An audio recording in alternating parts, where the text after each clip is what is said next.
عن ابی ہریرہ رضی اللہ تعالی عنہ قال قال رسول اللہ صلی اللہ علیہ وسلم من سأل الناس اموالهم تکسرا فإنما يسأل جمرا فلیستقل او لیستکثر۔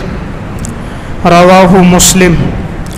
حضرت ابو ہریرہ رضی اللہ تعالی عنہ سے روایت ہے کہ رسول اللہ صلی اللہ علیہ وسلم نے ارشاد فرمایا کہ جو شخص لوگوں سے مال کا سوال کرتا ہے تاکہ اس کے مال میں اضافہ ہو جائے تو یہ لوگوں سے مال نہیں مانگ رہا بلکہ حقیقت میں یہ آگ کے انگارے کا سوال کر رہا ہے۔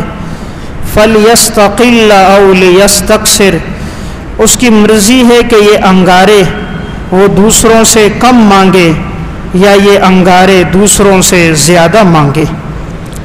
عن عبداللہ ابن مسعود رضی اللہ تعالی عنہ قال قال رسول اللہ صلی اللہ علیہ وسلم۔ حضرت عبداللہ ابن مسعود رضی اللہ تعالی عنہ سے روایت ہے کہ رسول اللہ صلی اللہ علیہ وسلم نے ارشاد فرمایا من سأل الناس وله ما یغنیہ، جو شخص لوگوں سے مانگتا ہے حالانکہ اللہ نے اسے اتنا دیا ہے جو اسے مستغنی کر دیتا ہے، اس کے باوجود وہ لوگوں کے سامنے ہاتھ پھیلاتا ہے، جاءت یوم القیامت خموش او قدوح فی وجہہ، آپ نے فرمایا وہ قیامت کے دن اس حال میں آئے گا کہ اس کے منہ پر چھلے ہوئے زخموں کے نشانات ہوں گے۔ رواہ ابو داؤد۔ ان دو احادیث میں رسول اللہ صلی اللہ علیہ وسلم نے اس بات سے منع فرمایا ہے کہ کوئی انسان کسی کے سامنے ہاتھ نہ پھیلائے۔ آج کے دور میں اس بات کو معیوب نہیں سمجھا جاتا کہ انسان اللہ کے علاوہ لوگوں سے مانگتا نظر آتا ہے۔ دین کی تعلیمات یہ ہیں کہ جس موقع پر بھی کوئی مشکل آئے، چاہے وہ جسمانی ہو یا مالی، انسان کا تعلق اللہ سے جوڑنا چاہیے کہ وہ اللہ سے مانگے۔ لیکن آج کل لوگ عموماً لوگوں سے مانگتے نظر آتے ہیں، لوگوں کے سامنے ہاتھ پھیلاتے ہیں، تو آپ صلی اللہ علیہ وسلم نے فرمایا کہ جو شخص لوگوں کے سامنے ہاتھ پھیلا کر ان سے مانگے گا تو یہ حقیقت میں مال نہیں مانگ رہا بلکہ یہ آگ کے انگاروں کو مانگ رہا ہے۔ اب اس کی مرضی ہے کہ یہ انگارے تھوڑے مانگے یا کم مانگے۔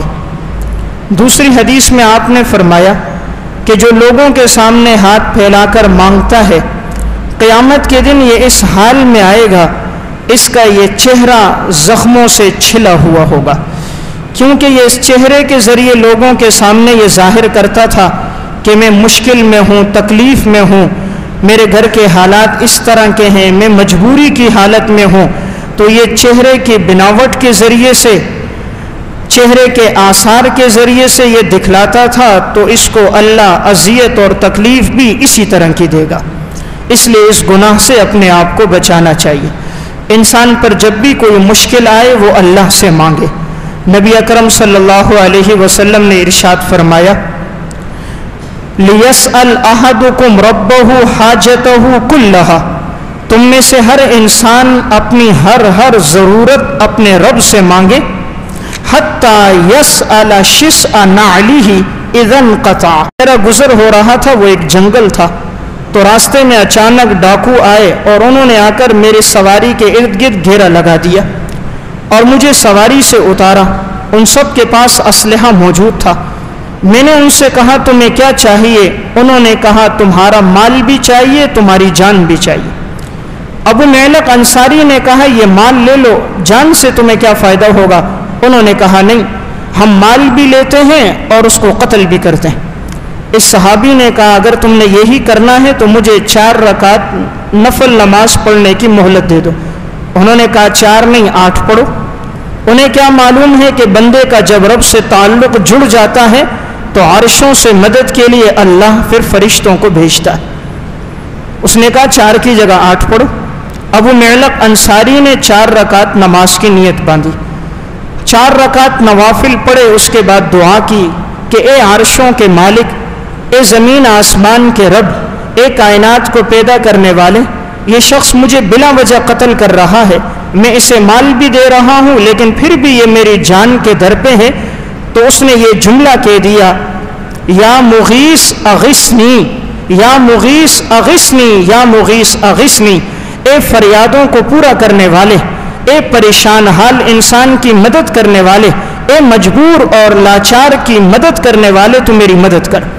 اب یہ کہتے میں دعا کر رہا تھا، اچانک ایک شخص کو میں نے سامنے دیکھا، گویا اس کا قد آسمان سے لگا ہوا ہو، سفید لباس، سفید کپڑے، ہاتھ میں تلوار تھی، اور وہ آیا اور اس شخص کو قتل کر دیا۔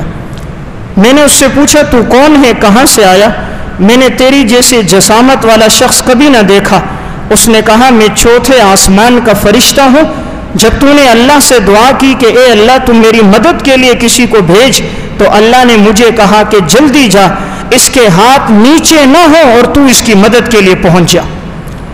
وہ کہتا میرے ہاتھ نیچے نہیں ہوئے تھے کہ وہ فرشتہ مدد کے لیے آیا اور اس شخص کو قتل کر دیا۔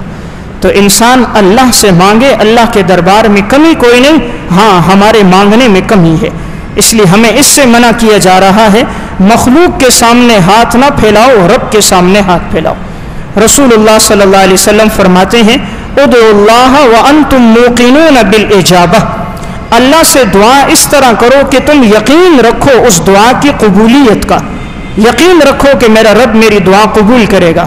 وَاعْلَمُوا أَنَّ اللَّهَ لَا يَسْتَجِيبُ دُعَاءً مِّن قَلْبٍ غَافِلٍ لَاهٍ، جان لو کہ اللہ ایسے شخص کی دعا قبول نہیں کرتا جو غفلت میں پڑا ہوا ہو اور اس کا دل اللہ سے بے پرواہ ہو، اللہ اس کی دعا قبول نہیں کرتا۔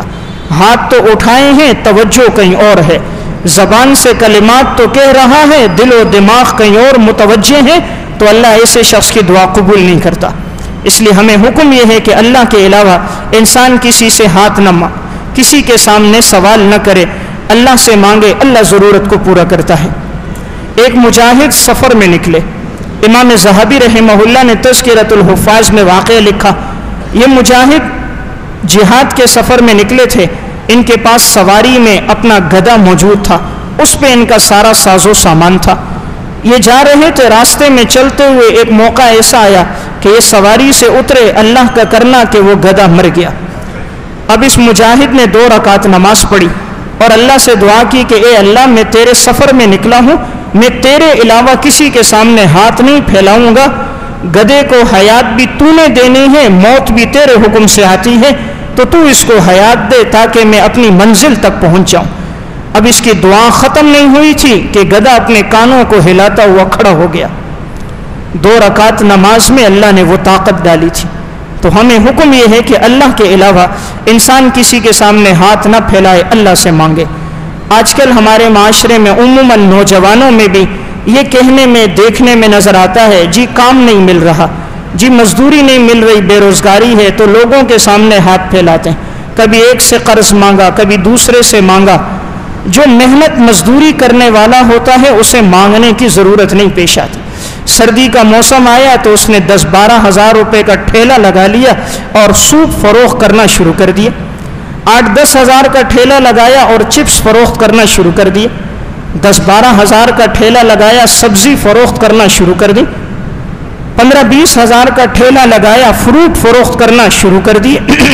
جو مزدوری کرنے والا ہوتا ہے اسے یہ گلہ نہیں ہوتا کہ حالات اس طرح ہیں، جو نہیں کرنا چاہتا وہ زمانے سے شکوے کرتا ہے، رب سے شکوے کرتا ہے، حالات سے شکوے کرتا ہے۔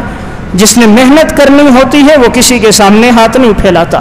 اور اللہ کے رسول کو وہی انسان پسند تھا جو اپنے ہاتھ کی محنت مزدوری کی کمائی کھائے۔ کمائی تو وہ ہے جو انسان نے خود کمائی ہو، جو باپ دادا نے کمائی پتہ نہیں شکوک شبہات اس میں بھی رہتے ہیں، کسی نے ہدیے میں دی اس میں بھی شک رہتا ہے۔ اصل کمائی وہ ہے جو انسان کے اپنے ہاتھ کی کمائی ہوئی۔ اسی لیے آپ صلی اللہ علیہ وسلم فرماتے ہیں کہ داؤد علیہ السلام اللہ کے ہاں بڑے پسندیدہ انسان تھے، کیونکہ داؤد علیہ السلام اپنے ہاتھوں سے کماتے تھے۔ آپ صلی اللہ علیہ وسلم کے پاس ایک صحابی آئے، انہوں نے اپنے گھر کے حالات کا شکوہ کیا کہ یا رسول اللہ گھر میں فقر و فاقہ ہے، مفلسی ہے، گویا یہ اظہار کیا کہ میرے ساتھ کوئی تعاون کرو۔ آپ نے فرمایا تمہارے گھر میں کیا موجود ہے؟ اس صحابی نے کہا گھر میں ایک کمبل ہے اور ایک پانی پینے کے لیے ایک لکڑی کا پیالہ ہے، اس کے علاوہ گھر میں کچھ نہیں ہے۔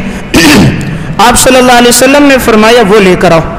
صحابی وہ کمبل لے کر آیا اور لکڑی کا پیالہ لے کر آیا۔ آپ نے صحابہ کے مجمع میں فرمایا کون یہ پیالہ خریدے گا اور کون یہ کمبل خریدے گا؟ ایک صحابی نے کہا یا رسول اللہ میں 1 درہم میں خریدوں گا۔ آپ نے فرمایا اس سے زیادہ رقم کون دے گا؟ دوسرے صحابی نے کہا یا رسول اللہ میں 2 درہم میں خریدوں گا۔ آپ صلی اللہ علیہ وسلم نے 2 درہم میں اسے فروخت کر دیا، اور اس صحابی سے کہا جاؤ 1 درہم کی کلہاڑی لے کر آؤ اور 1 درہم کی رسی لے کر آؤ، اور کلہاڑی کے ساتھ دستہ بھی لیتے آنا۔ وہ صحابی گئے، 1 درہم کی کلہاڑی اور دستہ لیا، 1 درہم کی رسی لی، حضور کے پاس آئے۔ آپ نے اپنے دستے مبارک سے وہ لکڑی اس کلہاڑی کے اندر ڈالی، دستہ ڈال کر آپ نے اس سے کہا جاؤ یہ کلہاڑی لو اور یہ رسی اپنے کندھے پہ ڈالو اور جا کر جنگل میں لکڑیاں کاٹو اور شام کو آ کر فروخت کرو، لیکن کسی کے سامنے ہاتھ نہ پھیلانا۔ وہ صحابی گئے اور اسی طرح صبح گئے، لکڑیاں کاٹی اور شام کو آ کر فروخت کی۔ حضور کو فرمایا یا رسول اللہ اتنا نفع ہو گیا۔ فرمایا اسی طرح چلتے رہو، رزق حلال کماتے رہو، لیکن کسی کے سامنے ہاتھ نہ پھیلانا۔ آپ صلی اللہ علیہ وسلم نے امت کو درس دے دیا، مانگنے کی عادت نہیں ڈالنی۔ آپ صلی اللہ علیہ وسلم کے پاس ایک صحابی آئے، حضور نے ان سے مصافحہ کیا تو ان کے ہاتھ بڑے سخت تھے۔ آپ نے فرمایا تمہارے ہاتھ بہت سخت ہیں۔ فرمایا یا رسول اللہ میں پتھر توڑتا ہوں، محنت مزدوری کرتا ہوں۔ رحمت دو عالم صلی اللہ علیہ وسلم نے ان کے ہاتھوں کو لیا، بوسہ دیا اور آنکھوں سے لگایا، کہا اللہ کو یہ ہاتھ بہت پسند ہے جو اللہ کے راستے میں حلال کے رزق کماتے ہوئے ان پہ چھالے پڑ جائے اور سخت ہو جائے۔ اللہ کو یہ ہاتھ پسند ہے، وہ ہاتھ پسند نہیں جو ایئر کنڈیشن کمروں میں پنکھوں کے نیچے بیٹھے اور دوسروں کے سامنے مگرمچھ کے آنسو بہا کر ان سے دنیا اور دولت مانگے۔ یہ اللہ کو پسند نہیں۔ اللہ کو پسند ہوئے جو اپنی حلال کی کمائی کھائے۔ تو اس حدیث میں آپ صلی اللہ علیہ وسلم نے فرمایا جو لوگوں سے مانگتا ہے وہ پیسہ نہیں مانگ رہا، انگارے مانگ رہا ہے۔ فَلْيَسْتَقِلَّ أَوْ لِيَسْتَقْصِرْ، مرضی ہے اس کی کہ انگارے زیادہ مانگے یا انگارے کم مانگے۔ تو گناہوں میں یہ کبیرہ گناہ ہے، ہمیں کوشش کرنی چاہیے کہ اس گناہ سے اجتناب کریں۔ جو مشکل آئی ہے اللہ سے تعلق جوڑے، تقوی کی زندگی کو اختیار کریں۔ اللہ کا وعدہ ہے وَمَن يَتَّقِ اللَّهَ يَجْعَل لَّهُ مَخْرَجًا وَيَرْزُقْهُ مِنْ حَيْثُ لَا يَحْتَسِبُ، تم تقوی اختیار کرو، میں تمہیں وہاں سے رزق دوں گا جہاں تمہارا وہم اور گمان بھی نہیں ہوگا۔ تقوی پر اللہ رزق کے انتظامات کیسے کرتا ہے؟ حافظ ابن کثیر رحمۃ اللہ علیہ کی کتاب البدایہ والنہایہ، اس میں انہوں نے محمد نام کے 4 محدثین کا ایک واقعہ لکھا۔ یہ چاروں محمد نام کے محدثین 3ری صدی کے تھے۔ ایک کا نام تھا محمد بن جریر طبری، ایک کا نام تھا محمد بن اسحاق، ایک کا نام تھا محمد بن منذر، اور ایک کا نام تھا محمد بن اسحاق بن خزیمہ۔ چاروں محمد نام کے محدثین تھے۔ یہ لوگ ایک مکان میں جمع ہوئے اور آپ صلی اللہ علیہ وسلم کی حدیثیں جمع کرنے لگے۔ صبح سے شام تک حضور کی روایات کو جمع کرتے تھے۔ ان کے پاس کھانے پینے کے لیے کچھ نہیں تھا۔ دوپہر تو گزر گئی، رات کا وقت آیا تو بھوک کی حالت کچھ بڑھ گئی، تو ایک دوسرے سے کہنے لگے کہ کیا کرنا چاہیے؟ تو کہا چلو رات گزارتے ہیں، صبح قرآن اندازی کریں گے، جس کا نام نکلے گا وہ محنت مزدوری کر کے لائے، بقیہ لوگ حضور کی حدیثیں جمع کریں تاکہ آنے والی امت تک یہ ذخیرہ پہنچ جائے۔ رات انہوں نے گزار دی۔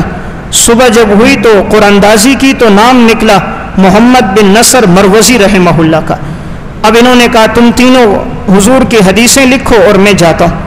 محمد بن نصر مروزی کہتے ہیں میرے دل میں آیا میں کیوں دنیا داروں سے، مالداروں کے سامنے ہاتھ پھیلاؤں اور ان سے مانگوں، میں اس رب سے کیوں نہ مانگوں جس نے کائنات کے نظام کو بنایا، جو مالداروں کو بھی دیتا ہے، تنگ دستوں کو بھی دیتا ہے، جو سب کا رب ہے۔ مسجد میں گئے، نماز پڑھی کہ اے اللہ ہم تیرے حبیب کی حدیثوں کو جمع کر رہے ہیں، تو ہمارے لیے رزق کا انتظام فرما دے۔ اگر ہم سب اس میں لگ گئے تو حضور کی یہ حدیثیں امت تک نہیں پہنچ سکیں گی۔ یہ دعا کر رہے تھے۔ دوپہر کا وقت تھا۔ اس وقت مصر کے بادشاہ احمد بن طولون سوئے ہوئے تھے۔ احمد بن طولون کو خواب میں نبی اکرم صلی اللہ علیہ وسلم کی زیارت ہوئی۔ آپ نے فرمایا احمد محمد نام کے 4 محدثین میری حدیثوں کو جمع کر رہے ہیں، فلاں مقام پر موجود ہیں اور ان پر فاقہ ہے، انہوں نے کل سے کچھ نہیں کھایا، جاؤ ان کی مدد کے لیے پہنچو۔